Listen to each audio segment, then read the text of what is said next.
بسم الله الرحمن الرحیم صلی الله علی نبینا محمد و علی آله و صحبه اجمعین.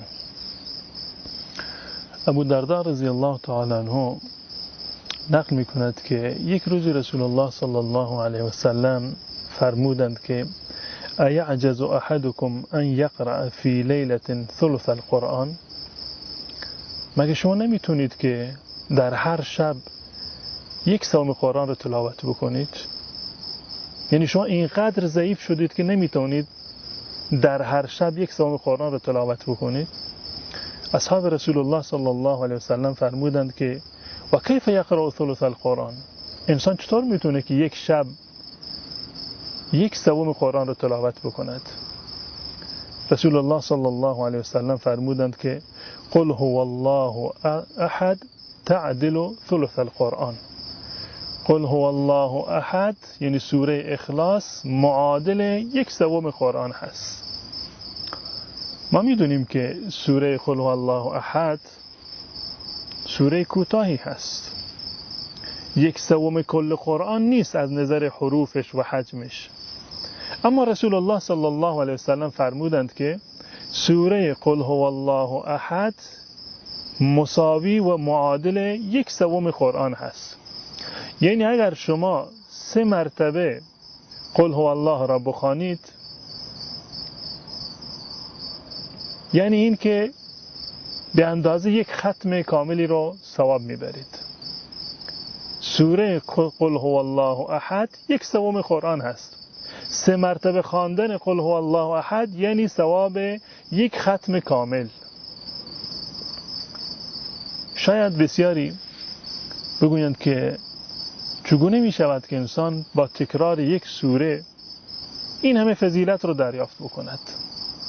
خب این فضل و رحمت الله متعال هست که اعمال خیلی کمی رو، اعمال کوچکی رو از ما به عنوان اعمال بسیار زیادی قبول می کند. یک عمل ساده رو، قل هو الله احد خوندن رو، این سوره رو 1 مرتبه بخوانی معادل هست با یک سوم قرآن.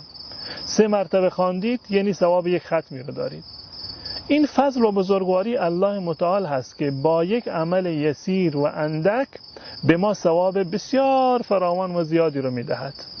دقیقاً مانند این که نماز در مسجد الحرام 100,000 ثوابش بیشتر هست.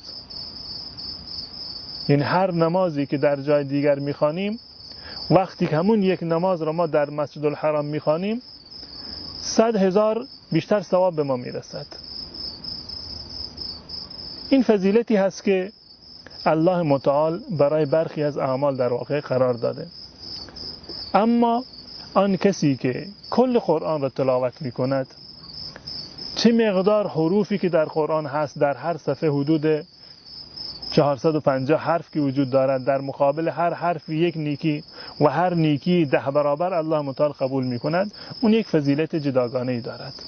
اما این سوره رو رسول الله صلی الله علیه وسلم فرمودند که معادل هست با یک سوم قرآن و این فضیلتی هست که این سوره دارد.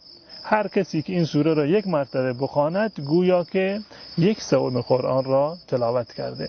پس بنابراین همان گونه که سنت رسول الله صلی الله علیه وسلم بوده که بعد از نماز فجر و بعد از نماز مغرب همیشه سوره قل هو الله احد را 3 مرتبه می‌خواندند، ما هم انشاءالله اینو جزو اوراد و اذکار روزانه خودمون قرار بدهیم.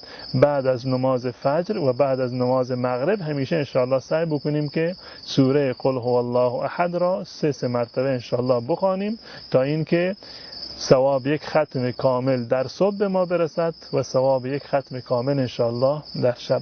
امیدوار هستم که الله متعال به ما توفیق بدهد که اعمال خیر و صالحی را خالصانه انجام بدهیم و این اعمال انشاءالله در روز قیامت مایه نجات من و شما باشند. و صلی الله علی نبینا محمد و علی آله و صحبه و سلم.